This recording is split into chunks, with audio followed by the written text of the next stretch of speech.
Bismillahirrahmanirrahim. Assalamu alaikum. How are you? Hope so you are fine. Okay, dear students, open your new Oxford Modern English book at the page number 13. I wonder. और इसमें जो हमारे पास activity है उसमें हम nouns and verbs के बारे में सीखेंगे. अब नाउन्स एंड वर्ब्स क्या है कि यहाँ पर ऊपर जो एक बॉक्स है उसमें बताया गया उनकी डेफिनेशन. तो चले आए जल्दी से पहले हम डेफिनेशन देख लेते हैं कि what is noun and what is verb, और उसके बाद फिर हम अपनी इस एक्टिविटी को सॉल्व करना स्टार्ट करते हैं. Doing words are called verbs. Doing words यानी ऐसे अल्फाज जो हमारे किसी काम को, हमारे किसी डूइंग को, जो हम काम करते हैं उसको बयान करने के लिए इस्तेमाल हो, उन वर्ड्स को क्या बोलते हैं? वर्ब्स. यानी जैसे खाना एक काम है, लेकिन खाने के लिए जो लफ्ज है वो कौन सा इस्तेमाल किया जाता है? खाना, या इंग्लिश में ईट. तो अब ईट जो है या ईटिंग जो है वो क्या हो जाएगा? एक वर्ब है, यानी एक ऐसा वर्ड है जो कि हमारे डूइंग को, हमारे काम को बता रहा है, तो इसलिए क्या होगा? वर्ब. इसी तरह naming words are called nouns. कि किसी भी चीज के जो नाम है, जैसे किसी भी चीज का नाम है, पेंसिल है, रेजर है, बुक है, जो भी दुनिया में जितनी भी चीजें हम देखते हैं हर एक का कोई ना कोई नाम है. आपने अगर किसी भी चीज की तरफ इशारा करना है तो उसका नाम लेकर करते हैं. हर चीज का कोई ना कोई नाम है, तो जो भी किसी भी चीज का नाम है वो क्या है? नाउन. वो अल्फाज जो किसी के नाम के लिए इस्तेमाल किए जाते हैं वो क्या कहलाते हैं? नाउन्स. तो अब यहाँ पर हमारे पास एक वर्ड बैंक है जिसमें बहुत सारे वर्ड्स लिखे गए हैं. अब इन वर्ड्स में को नीचे 3 कैटेगरीज बनाई गई हैं: nouns, verbs and I don't know. अब ये जितने भी हमारे पास वर्ड्स हैं इनको हमने, यानी जैसे मिसाल के तौर पर 2-3 बास्केट रख दी गई हैं और फिर आपको कहा है कि इसमें से उन चीज़ों को उठा के, यानी जिस बास्केट में इनको डालना है उसमें उठा कर इनको डालते जाएं. तो इसी तरह यहाँ पर ये बहुत सारे वर्ड्स इस वर्ड बैंक में हमें दे दिए गए हैं. Put this words into the correct box below. के नीचे 3 बॉक्सेस बना दिए गए, nouns, verbs and I don't know का एक 3 बॉक्स है. और बोला गया है कि इन वर्ड्स बैंक में से वर्ड्स उठाकर जो उनसे भी बॉक्स में वो वर्ड आता है उसमें वो पुट करते जाएं, यानी उसको लिखते जाएं. तो जैसे कि अभी हमने पीछे ये में पढ़ा कि क्या इसका नाम है, वर्ब्स क्या है? जो किसी काम के लिए इस्तेमाल होते हैं, यानी काम को बयान करते हैं. और नाउन क्या है? जो किसी भी चीज का नाम होता है. अच्छा जी, तो चलो स्टार्ट करते हैं इन वर्ड्स को इन बॉक्सेस में पुट करना. तो सबसे पहला वर्ड क्या है? BOOK. बुक. बुक किताब. किसी एक चीज का नाम है ना ये, यानी एक चीज ऐसी जिसमें कुछ पेजेस लगे हो जिनके ऊपर कुछ लिखा हो, तो उसको देखते ही आप उसको क्या बोलते हैं कि this is a book.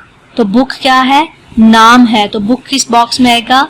Noun वाले बॉक्स में. तो यहाँ पर हमने लिख दिया बुक.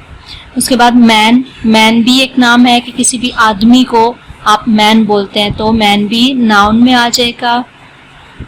उसके बाद ट्री, यानी जो ऐसा लंबा सा एक तना हो और उसके ऊपर बहुत ज्यादा पत्ते हो, तो उसका नाम क्या है? उसको आप क्या बोलते हैं? ट्री. तो ट्री यानी नेम है, तो इसलिए ये भी नाउन में आ जाएगा. इसी तरह स्लीपिंग. अब सोना क्या है?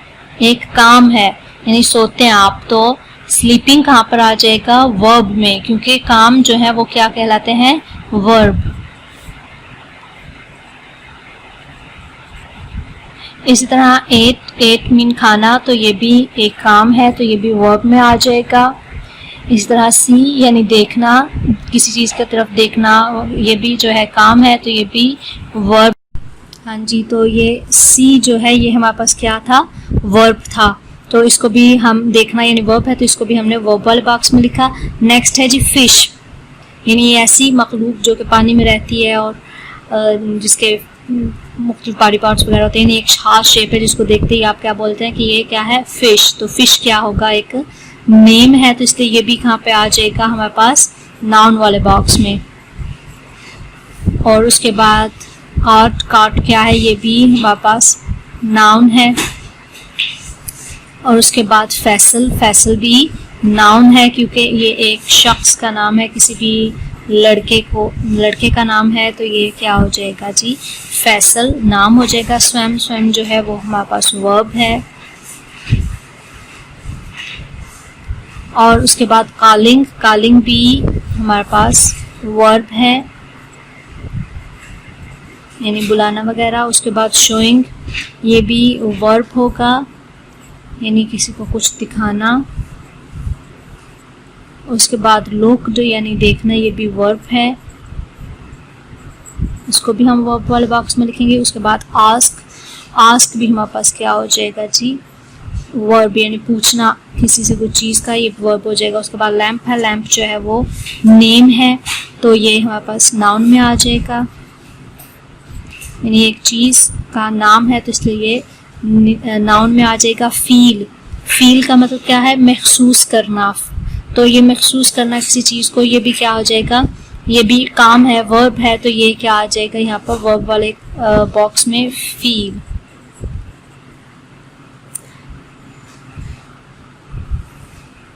यहाँ पर आप लाइन ड्रॉ कर लें और उसके साथ यहाँ पर आगे लिखना शुरू कर दें क्योंकि ये ज़्यादा है तो इसी में ही इसको ही दो पार्ट्स में इसकी पार्टीशन कर लें और फिर आगे वाले में बाकी लिखना शुरू कर देते हैं।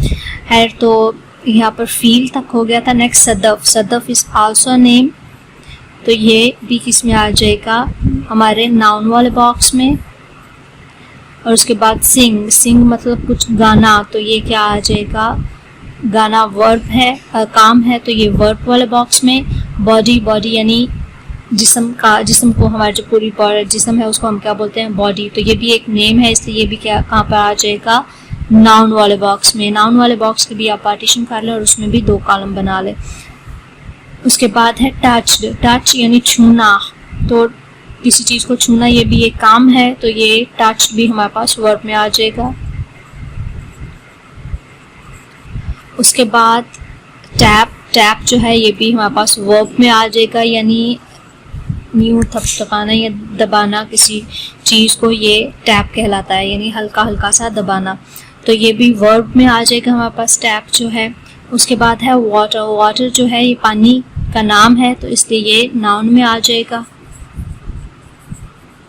और फिर डांस, डांस जो है ये यानी डांस ये जो है वर्ब है तो ये भी किस में आ जाएगा, हमारे वर्ब वाले बॉक्स में। और उसके बाद क्राइंग यानी रोना, ये भी वर्ब है, काम है, तो ये भी आ जाएगा वर्ब वाले बॉक्स में। Crying, CRYING। और उसके बाद मग यानी बड़ा जो कप है उसको हम मग बोलते हैं तो ये नाम है तो ये भी कहाँ पर आ जाएगा, ये आ जाएगा नाउन वाले बॉक्स में। तो ये जितने भी हमारे पास वर्ड्स थे वो सब देखे आपने, यहाँ नाउन थे, यहाँ वर्ब थे, आई डोंट नो में कुछ भी नहीं आया। तो होप सो कि आपको इस एक्टिविटी को सॉल्व करने के बाद अच्छे तरीके से पता चल गया होगा कि वर्ब क्या है और नाउन क्या है। लेकिन कुछ वर्ड्स ऐसे हैं जो कि बाज़ औक़ात यानी बिल्कुल सेम स्पेलिंग के साथ, बिल्कुल सेम प्रोनाउंसिएशन के साथ उनके 2 मीनिंग हैं। एक वो वर्ब के लिए भी इस्तेमाल होते हैं कुछ दफ़ा और कभी वो नाउन के तौर पर भी इस्तेमाल होते हैं। तो अब हमें कैसे पता चलेगा कि वो नाउन के तौर पर इस्तेमाल हो रहा है या वर्ब के तौर पर इस्तेमाल हो रहा है, ये हम पूरे सेंटेंस को जब पढ़ेंगे तो फिर हमें पता चलेगा कि यहाँ पर वो वर्ड नाउन है या वर्ब है। तो जैसे इसकी एक एग्जांपल एक्टिविटी नंबर 2 में उन्होंने बताया कि लुक एट दीज 2 सेंटेंसेस, के इन 2 सेंटेंसेस को देखें। Tap on the wall, tap on the wall, अभी टैप का यहाँ पर हमने जो पढ़ा तो वो क्या था, हल्का हल्का सा दबाना, और दबाना जो था वो काम था इसलिए हमने उसको वर्ब में लिख दिया था, ठीक है। अब यहाँ पे है टैप ऑन द वॉल, दीवार पर। अब दीवार पर दबाना तो नहीं है ना, दीवार पर क्या है, टैप यहाँ पर हो जाएगा टूटी यानी नल जिससे हम पानी निकालते हैं, तो वो नल जो है वो क्या होगा, नाउन हो जाएगा क्योंकि नल उस चीज़ का नाम है जिसके ज़रिए हम पानी हासिल करते हैं। तो यहाँ पर टैप जो है वो क्या है, नाउन। तो अभी देखा आपने कि टैप 2 तरह के मीनिंग्स में इस्तेमाल होता है, टैप नाउन में भी है और टैप वर्ब में भी है। जब वर्ब में आएगा तो उसका मतलब है दबाना और अगर नाउन में आएगा तो उसका मतलब है नल। तो there is a tap on the wall, के वहाँ दीवार पर एक टैप है। Which tap is a noun, यानी जो नल वाली है टैप वो क्या है, नाउन है, नाम है। And which tap is the verb, और दबाने वाला जो टैप है वो क्या है, वर्ब है। सॉरी यहाँ पर जो टैप है जो फर्स्ट वाले सेंटेंस में, क्योंकि यहाँ पर 2 सेंटेंस दिए गए जिनमें अलग-अलग हमने करना है, तो जो फर्स्ट वाला सेंटेंस है उसमें ये हो जाएगा कि टैप ऑन द वॉल यानी दीवार पर दबाना। तो यहाँ पर ये एक वर्ब है और there is a tap on the wall, यहाँ पर इस वाले सेंटेंस में ये नाउन हो जाएगा। पहले वाले सेंटेंस में वो दबाना की मीनिंग में ये कि दीवार पर हल्का सा दबाएं या हाथ लगाएं, तो वो वर्ब हो जाएगा। और दूसरे वाले सेंटेंस में कि there is a tap on the wall यानी देयर इज आ कि वहाँ एक टैप यानी एक नल है ऑन द वॉल दीवार पर, तो यहाँ पर ये जो टैप है ये नल के मीनिंग में आएगा। तो विच टैप इज आ नाउन, तो हम क्या कहेंगे कि जो सेकंड सेंटेंस में है वो नाउन है। And which tap is a verb, तो जो फर्स्ट सेंटेंस में है वो क्या है, वर्ब। तो होप सो कि आपको अच्छे तरीके से समझ आ गई होगी कि टैप के 2 मीनिंग्स की। तो best of luck, Allah Hafiz.